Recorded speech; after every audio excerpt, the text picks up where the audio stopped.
Okay, welcome back to Monte Carlo simulation. Now, here I told you that I'll show you a little flow chart. That this is how we start. Okay, we define our geometry. We define our simulation parameters.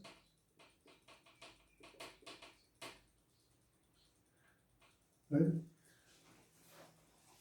For example, is it a multiplying problem like a nuclear reactor?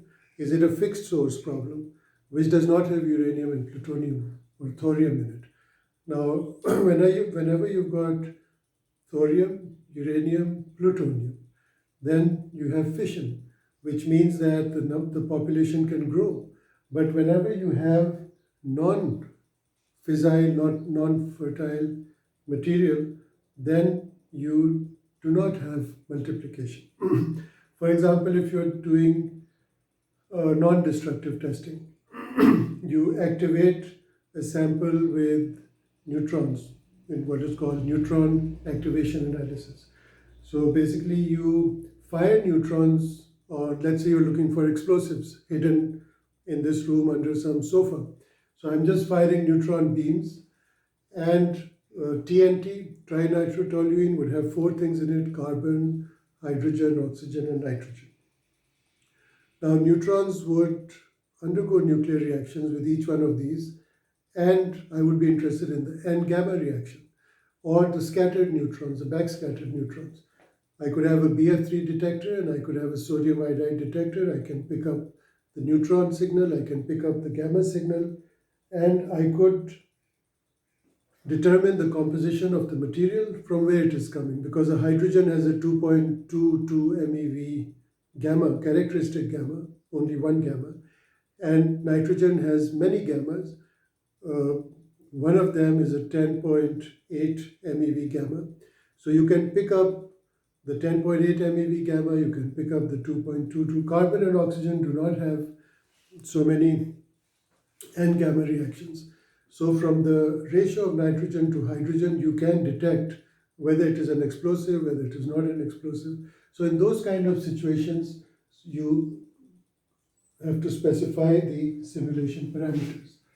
Now what you do is you start a batch, and in a batch you start a history. Now history means that you start a random walk. Now when you start a random walk, what do? You generate the source particle, right? Now when you generate the source particle, then you find the distance to collision, right? The next collision. That where is the next collision going to be?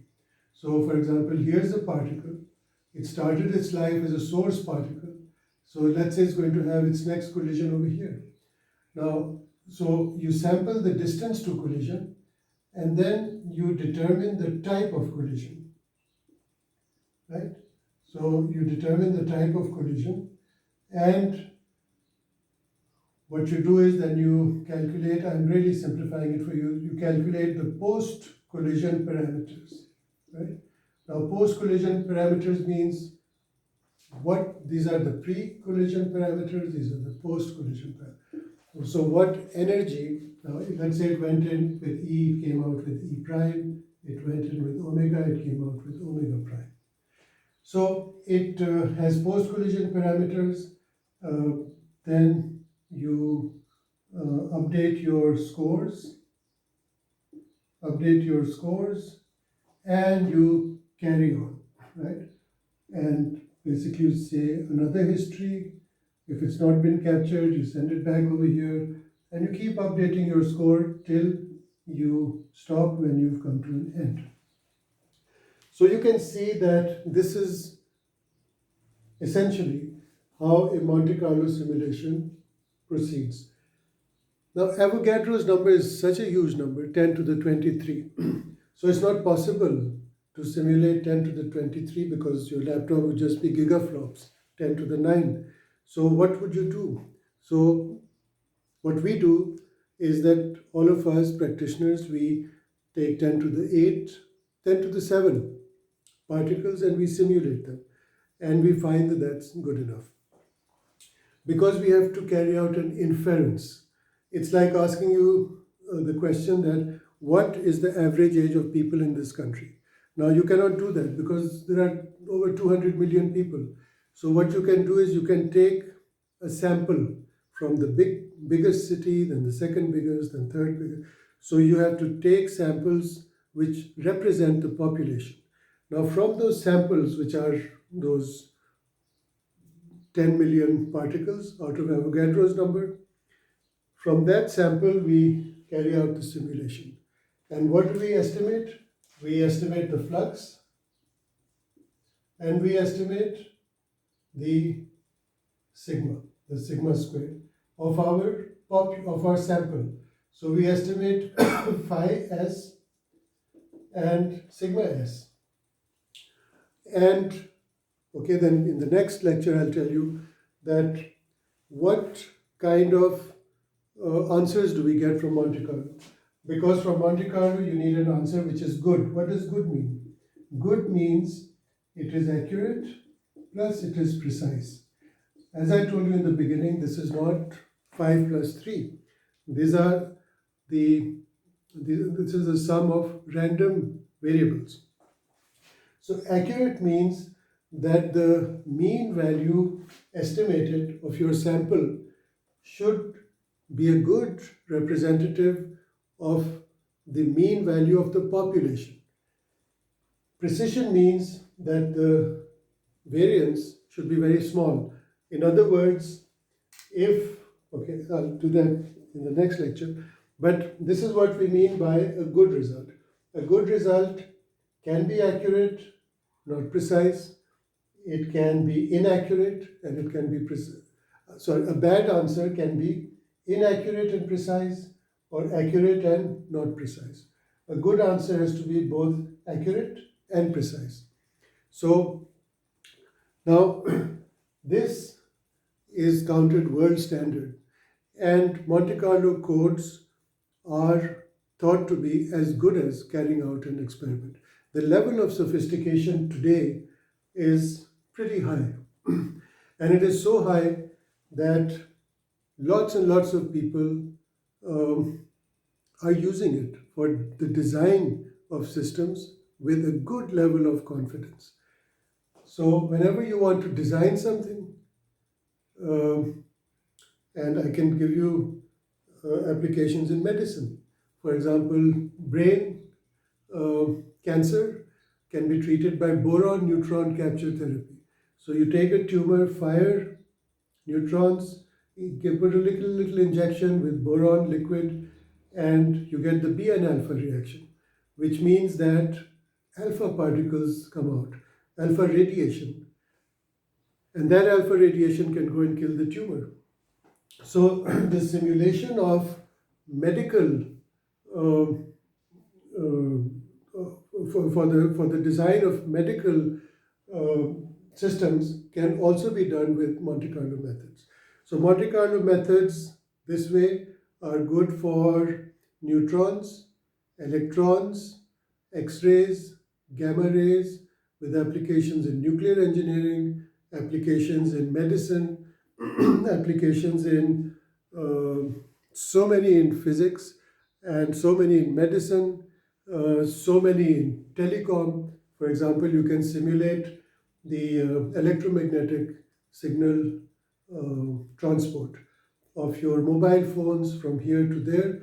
And that's why you need boosters. That's why you've got cell mobile systems where after every so much distance, the intensity of your electromagnetic wave would fall because your battery of a mobile is not such a big thing that it can transmit for hundreds of miles. It needs to be boosted every now and then, the signal.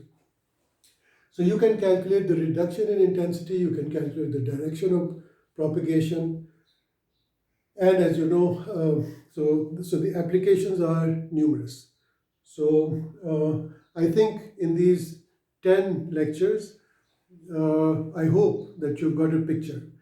And I have not spoken as yet about the solutions of the diffusion equation, solutions of the transport equation, solutions of Monte Carlo simulation. I have yet to do that, and I've also not formulated them in the sense of uh, optimization, which is so important from an engineering design point of view. So, but I'll delay these two topics.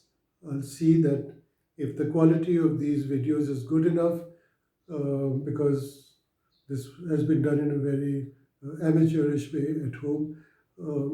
I wish I had a better camera, better facilities, but I don't. So if you feel that they've been good enough, then I can continue.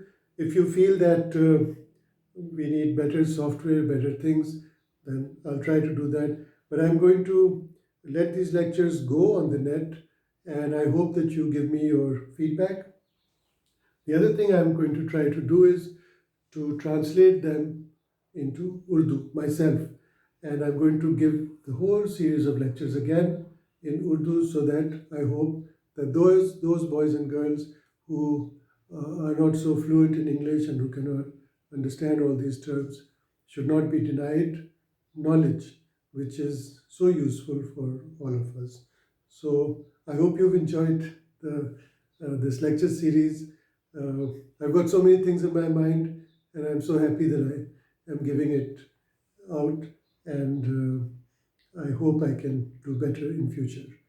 And the books that you can see, there's so many. You can start with Lamarche for diffusion. You can do Bell and Gladstone for transport. You can do Spanier and Gelbard, Dubey. Uh, so many books on Monte Carlo simulation. And you can, of course, these days, the internet. I've got so many papers published in Monte Carlo using Monte Carlo simulation. My own PhD was in Monte Carlo perturbation theory. And so there's so much material that you can benefit from. And of course, my own website is www.nucleareng.com. And if you would like to send me email, then my personal email is zafarqureshi@gmail.com. So you're most welcome. And on WhatsApp, my number is 92334 So you're welcome to write to your professor, and I hope that you really enjoy it. So thank you very much.